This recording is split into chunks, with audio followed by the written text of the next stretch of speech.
Assalamualaikum warahmatullahi wabarakatuh. Nama saya Anissa Diftania dari kelas AKP 6B. Di sini saya akan menjelaskan mengenai hasil makalah saya, yaitu audit siklus persediaan dan pergudangan. Dalam makalah ini terdapat 4 bab yang akan kita bahas, yaitu bab 1 pendahuluan, bab 2 tinjauan pustaka, bab 3 pembahasan, bab 4 kesimpulan dan saran. Baik, saya akan membahas satu persatu dimulai dari bab 1 pendahuluan 1.1 latar belakang masalah. Pada akhir kuartal 1 tahun 2020, Menteri Perindustrian Agus Gumiwang Kartasasmita mengatakan sejumlah industri mengalami tekanan yang cukup berat akibat dampak pandemi COVID-19. Terjadinya kontraksi pada sektor manufaktur ini dipengaruhi utamanya oleh penurunan permintaan domestik yang selama ini mampu menyerap hingga 70% dari total produksi industri manufaktur dalam negeri. Kondisi tersebut tercermin melalui Purchasing Managers Index atau PMI manufaktur Indonesia yang menurun pada bulan April tahun 2020 hingga menyentuh angka 27,5. Menurut Menteri Perindustrian Agus Gumiwang Kartasasmita, turunnya utilitas industri hingga 50% kecuali industri-industri alat kesehatan dan obat-obatan. Tidak hanya di Indonesia, aktivitas manufaktur di Asia juga mengalami kontraksi akibat dampak dari pandemi COVID-19. Tantangan eksternal tersebut menyebabkan persaingan dalam perindustrian manufaktur semakin ketat, sehingga setiap badan usaha dituntut untuk selalu melakukan perbaikan kinerja usahanya. Untuk meningkatkan kinerja usahanya dalam memenuhi pesanan pelanggan, maka badan usaha yang bergerak dalam industri manufaktur harus mampu mengelola persediaan serta distribusinya dengan baik. Di samping itu, tidak hanya tantangan eksternal, ada pula tantangan internal dari perusahaan yang memiliki dampak signifikan pada keberlangsungan suatu perusahaan. Dalam penelitian OUSU tahun 2002 menyatakan bahwa siklus persediaan merupakan salah satu bagian yang banyak terjadi kecurangan pada perusahaan. Masalah utama yang sering dihadapi perusahaan dalam siklus persediaan dan pergudangan terkait perhitungan persediaan akhir tahun yang mempengaruhi hasil dari laporan keuangan perusahaan apakah telah memadai atau tidak. Oleh karena itu, untuk menjawab kebutuhan akan penilaian persediaan yang memadai, audit persediaan dan pergudangan perlu dilaksanakan untuk meningkatkan kewajaran penyajian laporan keuangan perusahaan terutama yang bergerak pada sektor manufaktur, menurut Arens, Elder, dan Beasley. Dengan adanya pengukuran persediaan yang tepat dan sistem pergudangan yang baik akan menentukan efisiensi dan efektivitas kinerja suatu perusahaan. Selanjutnya, rumusan masalah. Terdapat 2 rumusan masalah dalam makalah ini. Yang pertama, apa yang dimaksud dengan audit siklus persediaan dan pergudangan, dan bagaimana integrasi antara siklus persediaan dan pergudangan dengan siklus lainnya. Selanjutnya, tujuan penelitian. Yang pertama, menjelaskan tentang audit siklus persediaan dan pergudangan. Yang kedua, menjelaskan integrasi antara siklus persediaan dan pergudangan dengan siklus lainnya. Selanjutnya, manfaat penelitian. Bagi penulis, menambahkan wawasan dan pengetahuan tentang audit siklus persediaan dan pergudangan, sedangkan bagi pihak lain menjadi salah satu sumber pengetahuan dan penambahan wawasan mengenai audit siklus persediaan dan pergudangan. Selanjutnya, bab 2, tinjauan pustaka. 2.1. Pengertian audit. Audit atau pemeriksaan dalam arti luas bermakna evaluasi terhadap suatu organisasi, sistem, proses, atau produk. Menurut Arens, Elder, dan Beasley, audit adalah pengumpulan data dan evaluasi bukti tentang informasi untuk menentukan dan melaporkan derajat kesesuaian antara informasi itu dengan kriteria yang telah ditetapkan. Selanjutnya, pengertian laporan keuangan. Menurut Kasmet 2013, secara sederhana, di mana pengertian laporan keuangan adalah laporan yang menunjukkan kondisi keuangan suatu perusahaan saat ini atau periode ke depannya. Maksud dan tujuan laporan keuangan menunjukkan kondisi keuangan perusahaan. Menurut Munawir, bahwa pengertian laporan keuangan terdiri dari neraca dan suatu perhitungan laba rugi, serta laporan mengenai perubahan ekuitas. Neraca tersebut menunjukkan atau menggambarkan jumlah suatu aset, kewajiban, juga investasi dari suatu perusahaan. Selanjutnya, pengertian audit siklus, persediaan dan pergudangan. Siklus persediaan dan pergudangan merupakan siklus yang unik karena hubungannya yang erat dengan siklus transaksi lainnya. Bagi perusahaan manufaktur, bahan baku memasuki siklus persediaan dan pergudangan dari siklus akuisisi dan pembayaran, sementara tenaga kerja langsung memasukinya dari siklus penggajian dan personalia. Siklus persediaan dan pergudangan diakhiri dengan penjualan barang dalam siklus penjualan dan penagihan. Selanjutnya, fungsi-fungsi bisnis dari dalam siklus serta dokumen dan catatan yang terkait. Yang pertama, memproses Pesanan pembelian. Siklus persediaan dan pergundangan dimulai dengan akuisisi bahan baku untuk produksi. Pengendalian yang memadai terhadap pembelian harus diselenggarakan. Apakah pembelian persediaan adalah berupa bahan baku suatu perusahaan, manufaktur atau barang jadi bagi perusahaan retail. Permintaan pembelian adalah formulir yang digunakan untuk meminta Departemen Pembelian untuk memesan persediaan. Permintaan tersebut dapat dilakukan oleh personil ruang penyimpanan bahan baku yang diperlukan dengan perangkat lunak komputer yang terotomatisasi ketika bahan baku mencapai tingkat yang telah ditentukan terlebih dahulu. Dengan pesanan yang dilakukan atas bahan baku yang diminta untuk memenuhi pesanan pelanggan atau melalui pesanan yang dilakukan atas dasar perhitungan bahan baku secara periodik. Selanjutnya, menerima bahan baku. Penerimaan bahan baku yang dipesan dan juga merupakan bagian dari siklus akuisisi dan pembayaran, melibatkan inspeksi atas bahan yang diterima menyangkut kuantitas dan kualitasnya. Departemen Penerimaan akan membuat laporan penerimaan yang menjadi bagian dari dokumentasi sebelum pembayaran dilakukan.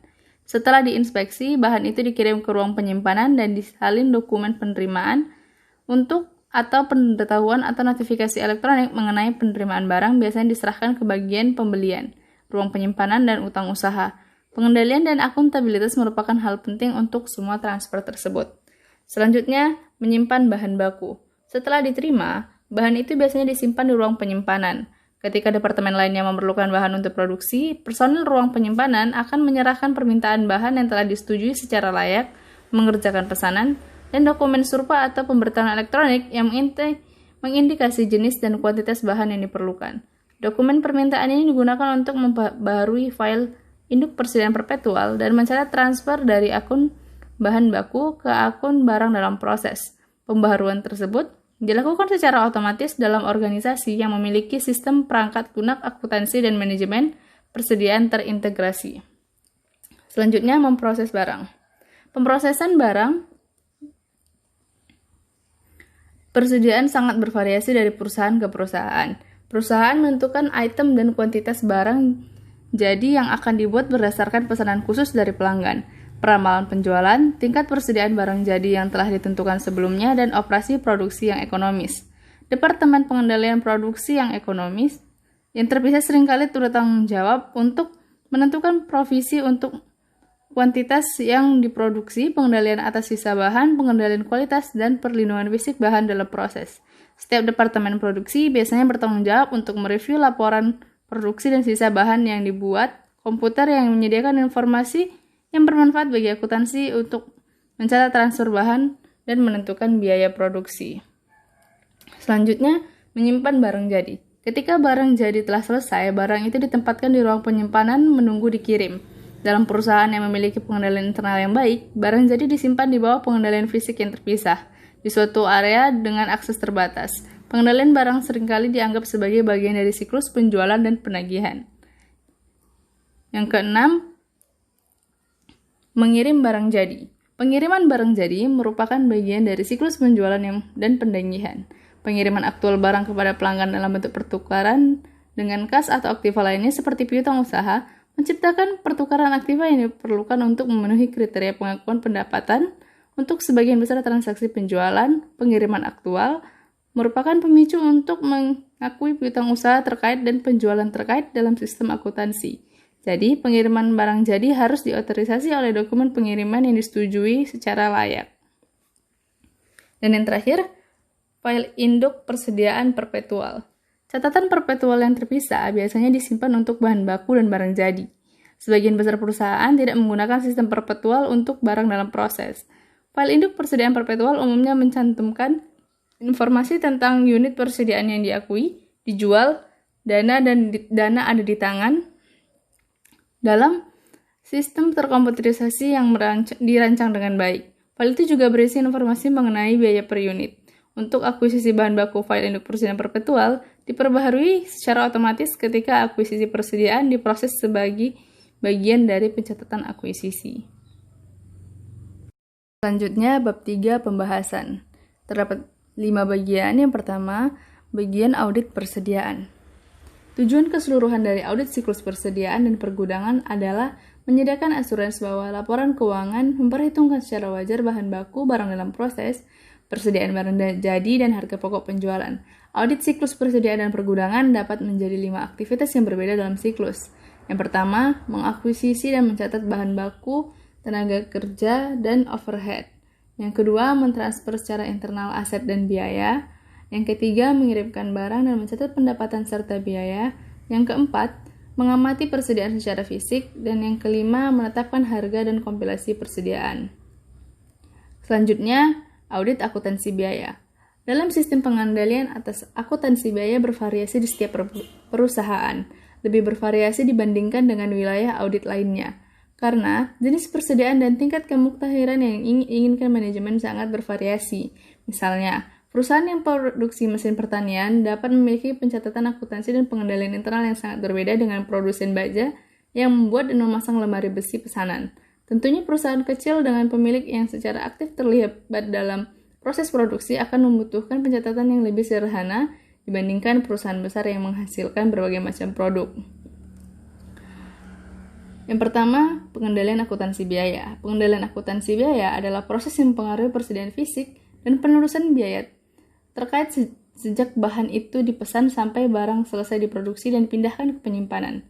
Jenis pengendalian ini dipisahkan menjadi 2 kategori, yaitu pengendalian fisik atas bahan baku, barang dalam proses, dan persediaan barang jadi. Yang kedua, pengendalian atas biaya terkait. Untuk melindungi aset, banyak perusahaan secara fisik memisahkan dan membatasi akses ke tempat penyimpanan bahan baku, barang dalam proses, dan barang jadi untuk mengendalikan pergerakan persediaan. Klien dapat menggunakan dokumen bernomor urut untuk mengotorisasi pergerakan persediaan agar tidak terjadi penyalahgunaan aset. Salinan atas aset dokumen tersebut harus dikirimkan langsung kepada bagian akuntansi oleh pihak yang menerbitkan tanpa melalui personel yang bertanggung jawab atas pengawasannya. Yang ketiga, pengujian akuntansi biaya. Metodologi yang perlu diikuti auditor dalam memutuskan jenis pengujian yang akan dilaksanakan. Auditor perlu memperhatikan 4 aspek dalam akuntansi biaya, yaitu pengendalian fisik dan atas persediaan, kedua, dokumen pencatatan untuk mentransfer persediaan, ketiga, file induk persediaan perpetual, keempat, catatan biaya per unit, Selanjutnya, prosedur analisis. Prosedur analitis adalah hal yang sangat penting dalam mengaudit siklus persediaan dan pergudangan. Seperti pada semua siklus lainnya, selain melaksanakan prosedur analisis yang memeriksa hubungan saldo akun persediaan dengan akun laporan keuangan lainnya, auditor seringkali juga menggunakan informasi non-keuangan untuk menilai kelayakan saldo yang berkaitan dengan persediaan. Sebagai contoh, auditor mungkin mengetahui ukuran dan bobot produk persediaan, metode penyimpanannya, dan kapasitas fasilitas penyimpanannya. Untuk menentukan apakah persediaan tercatat konsisten dengan tempat penyimpanan persediaan yang tersedia, setelah melaksanakan pengujian yang tepat atas catatan akuntansi biaya dan prosedur analisis, auditor memiliki dasar untuk merancang serta melaksanakan pengujian atas rincian saldo persediaan akhir. Selanjutnya, audit penetapan harga dan kompilasi. Auditor harus memverifikasi bahwa perhitungan fisik atau kualitas catatan perpetual sudah diberi harga dan dikompilasi dengan benar. Pengujian harga persediaan mencakup semua pengujian atas harga per unit klien untuk menentukan apakah hal itu sudah benar. Pengujian kompilasi persediaan termasuk pengujian persediaan klien menghitung kembali harga yang dikalikan dengan kuantitas, memfooting ikhtisar persediaan, dan menelusuri total ke buku besar umum. Ada beberapa hal yang akan dilakukan. Yang pertama, pengendalian penetapan harga dan kompilasi. Yang kedua, prosedur penetapan harga dan kompilasi. Dan yang ketiga, penilaian persediaan. Selanjutnya, integrasi antara siklus persediaan dan pergudangan dengan siklus lainnya. Yang pertama, siklus akuisisi dan pembayaran. Ketika memverifikasi akuisisi persediaan sebagai bagian dari pengujian siklus akuisisi dan pembayaran, auditor juga harus memperoleh bukti mengenai keakuratan bahan yang diperoleh dan semua biaya overhead manufaktur yang dikeluarkan kecuali tenaga kerja.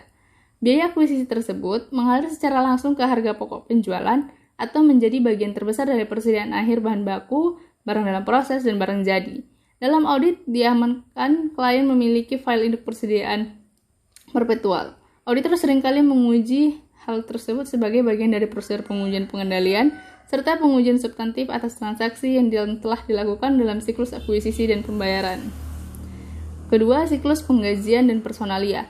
Ketika auditor memverifikasi biaya tenaga kerja, kondisi yang sama juga berlaku seperti untuk diakuisisi sebagian besar kasus.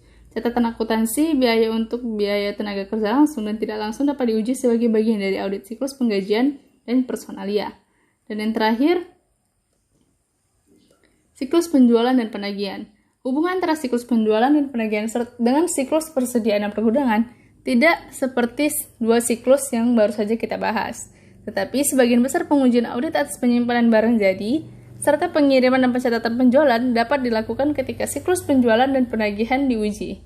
Jika klien menggunakan catatan biaya standar, auditor mungkin bisa menguji harga pokok penjualan standar bersamaan dengan dilaksanakannya pengujian penjualan. Selanjutnya, bab 4 kesimpulan dan saran. Pertama, kesimpulan. Berdasarkan hasil penjelasan di atas, dapat diambil kesimpulan bahwa pertama, siklus persediaan dan pergudangan merupakan siklus yang memiliki hubungan yang erat dengan siklus transaksi lainnya. Yang kedua, tujuan dilakukannya audit siklus persediaan dan pergudangan adalah untuk menyediakan kepastian bahwa laporan keuangan memperhitungkan secara wajar atas persediaan bahan baku, barang dalam proses, barang jadi, dan harga pokok penjualan.